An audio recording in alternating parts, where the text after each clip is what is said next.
Olá amigos investidores, estamos de volta para mais um vídeo e no vídeo de hoje a gente vai falar sobre o Fiagro Vigia da Valora, exatamente porque ele ficou aqui na nossa segunda posição, empatado tecnicamente com o FGA, mas a gente criou um critério de desempate, o FGA ficou em primeiro lugar, o Vigia ficou em segundo lugar, então por isso estaremos fazendo essa última análise de Fiagro via enquete. Como assim, Adriano? Não vai ter mais análise de Fiagro? Sim, vai ter, mas vamos usar outro critério. O critério agora vai ser o seguinte, vou mostrar aqui para vocês. Como eu coloquei aqui, ó, a partir dos próximos vídeos não utilizaremos mais enquetes para escolher os próximos ativos a serem comentados. No caso desse vídeo aqui de Fiagro. Agora você vai fazer um comentário. Você faz um comentário dentro desse nosso vídeo agora de um ticket de um ativo que você deseja que seja comentado no próximo vídeo daquele tipo de ativo. No caso Fiagro, você vai colocar um ticket de Fiagro aqui. A partir desse momento, os próximos interessados naquele ativo vão dar um like. Você já coloca o seu like para começo de história e a partir daí outra pessoa vai e coloca um like a mais no seu ticket. Outra pessoa que olhar aquele ticket e não gostar, ele vai e coloca um comentário com o ticket dele. E assim por diante. E os outros que gostarem dos tickets que já tem, vão dando like naqueles tickets. Por exemplo, vai ter um que coloca XPCA, vai ter outro que coloca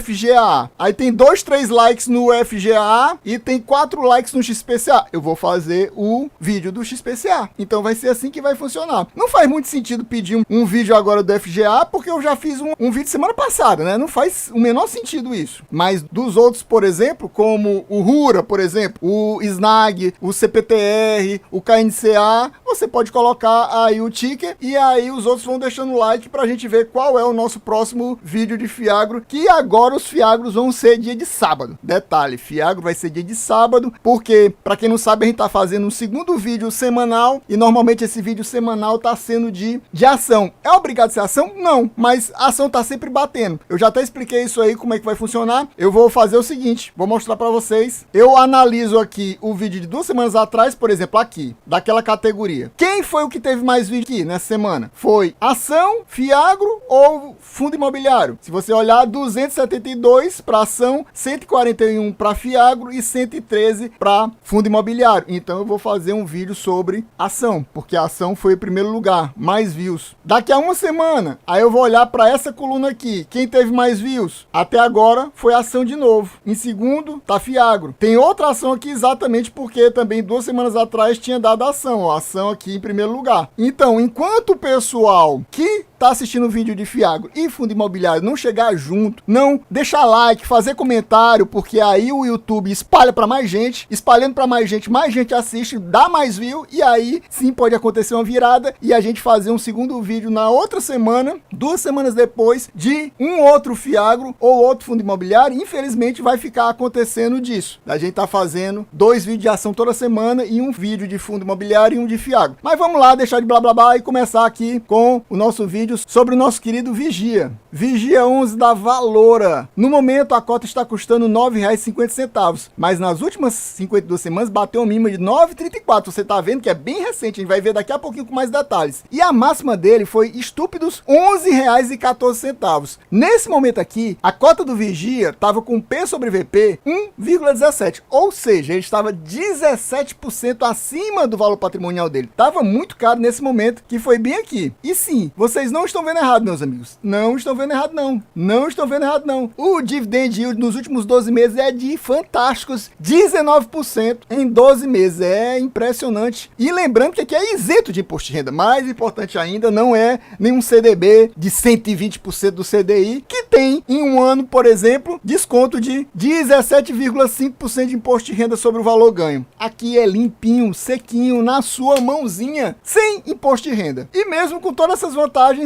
ele sofreu uma desvalorização nos últimos 12 meses de 14,26%, ou seja, uma desvalorização bem alta. A gente vê que a máxima foi atingida aqui, ó, no dia 10 de junho. Aí a gente vê que ele ficou estável mais ou menos a partir daqui do começo de junho. Ele teve uma queda grande, depois ficou sobe e desce, deu uma subida maior aqui mais ou menos em novembro. Foi por aqui que eu comprei, um dos momentos de alta do ano passado para cá, nessa faixa aqui, infelizmente. Aí depois ele caiu, aí ficou nessa faixa de 10, depois caiu mais um pouquinho, ficou 9 alto, 9 alto, 9 alto. E aí você vai ver que aqui nesse dia, ele já bateu um valor bem baixo no meu aniversário, 9,36. E nesse dia aqui, 12 de maio, ele bateu a mínima dele. Esse dia aqui, o detalhe, ele é DataX. Ele apresentou o menor rendimento, o menor dividendo distribuído da história do fundo 13 centavos. Então, com certeza, uma DataX que a gente vê o fundo ainda distribui um valor abaixo do normal dele que ele vinha distribuindo, aí o pessoal que é mais mão de alface diz, ah, não, agora eu vou sair desse fundo. Essa porcaria que tá me dando é raiva.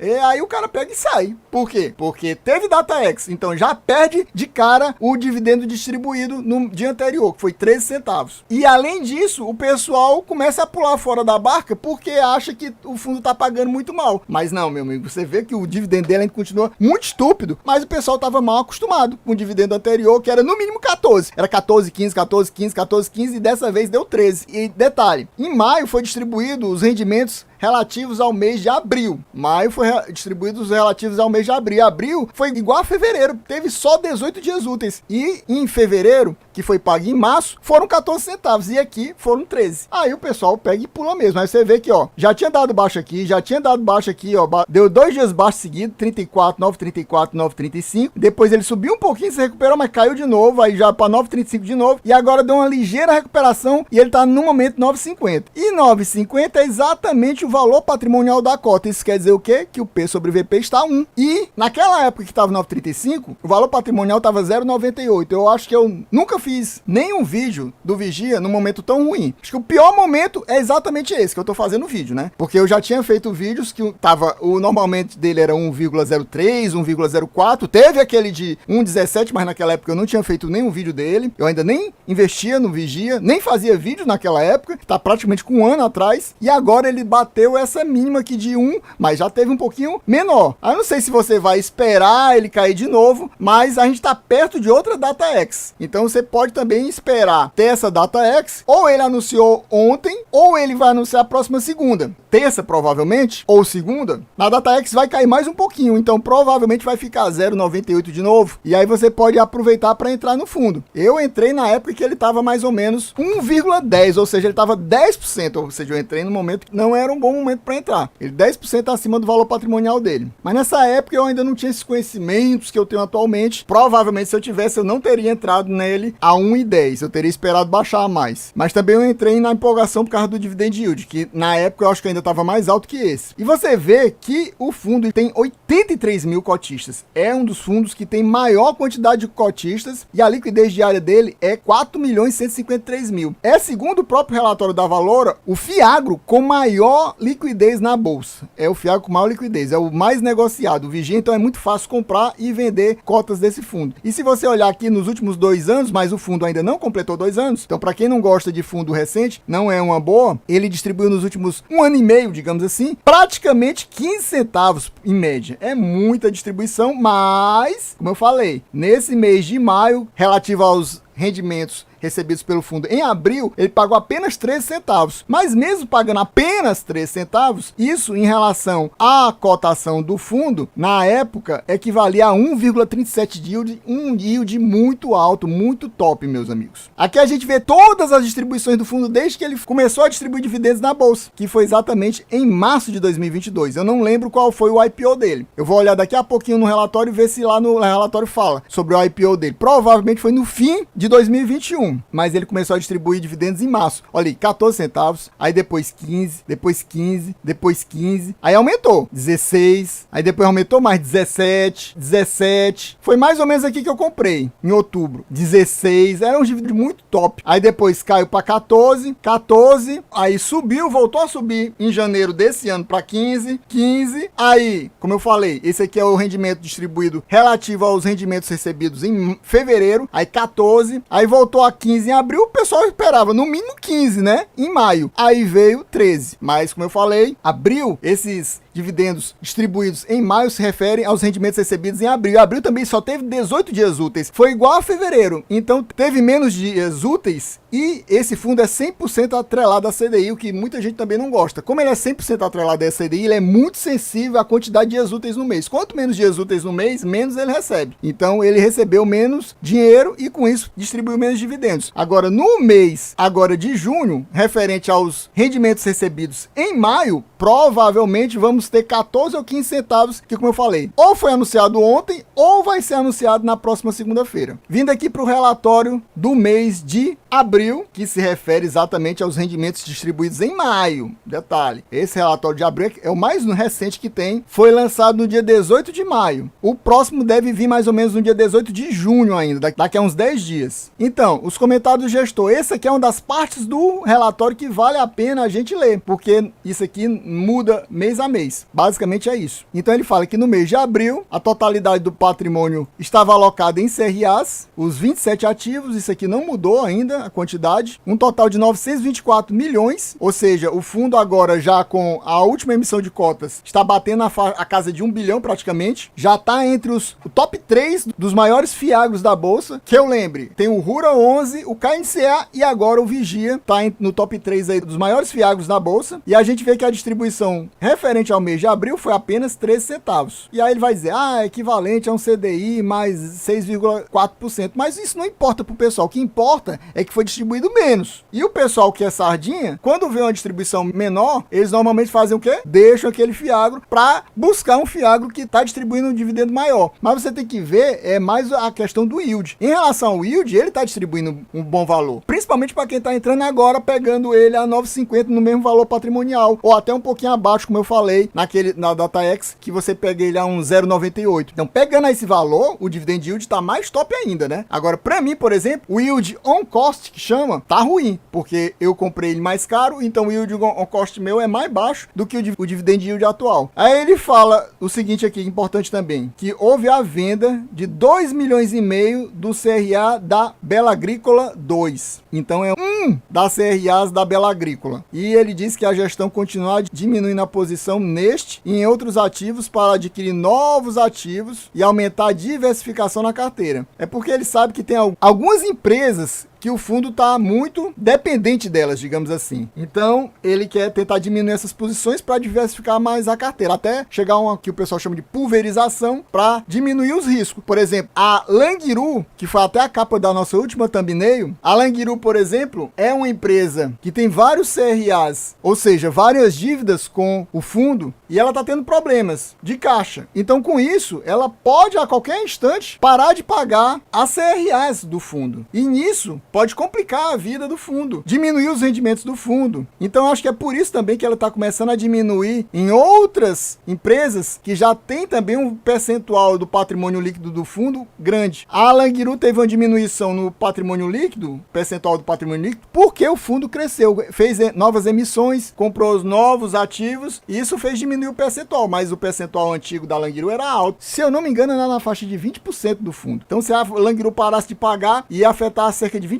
do fundo. Agora eu acho que já diminuiu, agora deve estar uns 10% ou até menos, por causa da emissão de cotas do fundo. Mas ele também complementa aqui, não foram realizadas novas aquisições de CRAs dentro desse mês de abril. Isso aqui eu não vou ler porque eu já fiz isso no último relatório. No finzinho do vídeo, vocês vão ver que eu vou colocar um cardzinho em cima, você vai entrar nesse cardzinho para ver o último vídeo, exatamente porque você pode comparar como é que ele estava no mês anterior e como é que está no mês atual. É sempre bom você fazer uma comparação entre os relatórios de um mês para o outro para ver como é que está a evolução do fundo. Aqui ele vai falar o que eu já mostrei para vocês antes, já falei para vocês que ele foi o fiagro com maior volume de negociação diária de 4,1 milhões na bolsa, encerrou o mês com 83 mil cotistas, aumentou em 15% a quantidade de cotistas, o que representa 32%, cerca de um terço de todos os investidores que existem em fiagros listados no mercado. E informação adicional sempre importante é a questão da Langiru, como ela está com esse problema de caixa que eu falei. Aí ele fala que em relação aos esforços da gestão em forma de assegurar o crédito que foi concedido à Langiru, foi adicionada, ou foi uma nova adição de alienação fiduciária de máquinas e equipamentos para pagar essas CRAs da Langiru, porque ela não tem apenas uma CRA, são várias, né? Essa alienação foi em torno de 50 milhões. A Langiru deve mais de 50 milhões ao fundo, né? Então, no momento, por exemplo, é mais de 5% da carteira do fundo. Eu acho que é cerca de 100 milhões atualmente. Então, para garantir investir mais caso a Languiru não pague, eles colocaram essa alienação fiduciária a mais de máquinas e equipamentos, mas por enquanto a CRA continua adimplida. Nome feio, né, isso? Ou seja, ela tá totalmente em dia com o fundo, não tem atraso nos pagamentos. Aquele detalhe que eu falei para vocês, ó, a data do IPO foi 24 de novembro. Apesar de ter sido 24 de novembro, como a gente viu, ele só começou a distribuir dividendos a partir do mês de março de 2022. Ele entrou na bolsa no 24 de novembro de 2021 e começou a distribuir dividendos em março de 2022. Aqui a gente vê a DRE do fundo, relativa aos últimos 3 meses. Aqui a gente vê a quantidade de receita. Aqui a gente vê as despesas. E aqui a gente vê o resultado, ou seja, o lucro. E aí a gente vai para os detalhes. Olha aqui. Esse é o lucro. Olha como foi a distribuição de dividendos aqui. Em fevereiro, que foi pago em março. Ele recebeu 9.400.000 e pagou 10.231.000. Ou seja, ele pagou 100% recebido de lucro e incluiu o dinheiro do caixa para pagar 14 centavos de cota. Ou seja, o fundo normalmente faz isso porque ele sabe que se pagar abaixo do valor médio dele, e o valor médio dele tá quase 15, tem uma tendência de muita gente sair do fundo. Então ele pega, coloca dinheiro em caixa, adiciona no resultado para conseguir pagar um valor legal. Já no mês de março, olha o que aconteceu. Ele recebeu 15 e pagou 11. Ele poderia ter pago logo 15 centavos, mas não, ele pagou apenas 11. Aqui é o contrário, aqui sobrou cerca de 4 milhões. Então aqui a gente viu que ele pagou quase 15 centavos, mas não foi, mas ele poderia ter pago 15 centavos. Ele poupou 4 milhões. Aí deu uma compensada no que ele gastou aqui, não mais. Aí o que que ele fez aqui? Em abril, ele recebeu 10 milhões. Ele recebeu cerca de 10 milhões e 300 mil. Ele pagou 11 milhões. Ele pagou cerca de 1 milhão a mais, provavelmente tirado também desse dinheiro do caixa que tinha poupado aqui. E mesmo assim pagou só 13 centavos. Ele poderia ter colocado um pouquinho a mais para pagar logo 14 e manter a média, mas não. Ele preferiu pagar menos. Ele provavelmente já está se precavendo em relação a Languiru, porque se a Languiru deixar de pagar, aí ele vai ter que ter um dinheiro em caixa para suprir essa falta de pagamento da Languiru, ou assim os rendimentos vão cair lá para 12, 11 centavos, e pode ser que ele está precavendo por causa disso. Aí você pode perguntar, como é que ele aqui distribui 10 milhões e paga 14 centavos por cota, e aqui ele distribui 11 e só paga 13. É porque aqui já tinha a emissão recente do fundo, ou seja, tem mais cotas para distribuir o dinheiro, e com isso, mesmo ele distribuindo mais dinheiro, acabou dando um rendimento menor, porque tinha mais cotas para dividir o dinheiro, então acabou dando apenas 13 centavos. Pode ser que agora ele comece a receber também mais dinheiro desses novos ativos, desses novos investimentos do fundo, e comece, em vez de dar 11 milhões aqui, comece a dar 12 milhões, e aí volte a pagar os 14 centavos. A gente precisa ver, esperar o próximo relatório para ver essa questão. Aqui ele mostra todos os ativos do fundo, aqueles 27 que ele falou. Aqui ele mostra os valores. Aqui ele mostra o percentual na carteira atualizado. A gente já sabia que tudo é CDI mais um cupom. Aqui a gente vai encontrar aquela Bela Agrícola. Olha aqui a Bela Agrícola. Bela Agrícola 2, que foi a vendida, mas ela ainda aparece no relatório. E a gente vê a questão da Languiru. A Languiru aqui, ó. Languiru aqui.